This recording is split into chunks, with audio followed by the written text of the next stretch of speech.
Majina yangu naitwa Patrick Lucas Sendu. Kwenye mtandao wangu wa kijamii najulikana kama Powerboy TZ. Kila TikTok unapatikana kama Powerboy TZ, Instagram, Facebook na sehemu nyingine ya YouTube channel kama Powerboy TZ. Najua wengi mnafuatilia tafsiria ya dunia. Tafsiria ya dunia sio maneno niko hapa. Kwa kuwa kopi ya manyanya kwa tawaletea burudani na sauti zake na zile spelling zake kwa siri za kucheza manyanya ni pia atakuwa miongoni mwa hao watu. Sasa ninaenda kujaribu kuongea kama manyanya. Unajua kuna ile movie ambayo tafsiria manyanya anapofikia na simu. Sasa niko tayari kuwaletea tafsiria.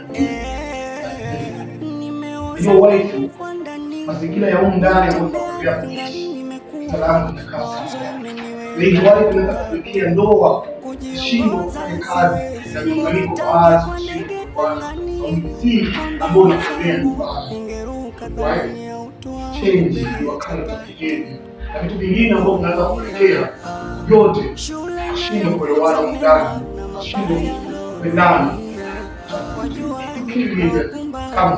Kuna vitu kama hivyo ambao nataka kwenda kufanya. Sema awali kabisa kaanza peke yangu.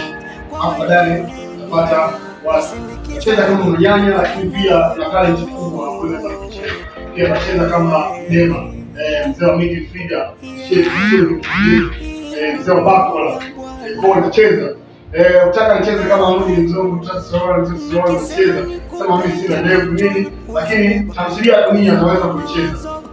Na talent kubwa ndani yangu ambayo kimsingi naamua kuelekea Watanzania na watu mbalimbali. Najua Tanzania tunapenda burudani, tunapenda watu wenye talent mbalimbali. Wako watu wa talent za kuimba, kuimba, lakini mimi talent iko kwa dada sauti ya mtu ambao kitaalamu tunapelekea elimu na upende kile kitu ambacho tunafanya ni reality ya kitu tunafanya.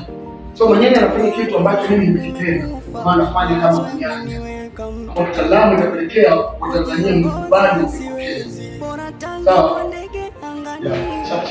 Yeah.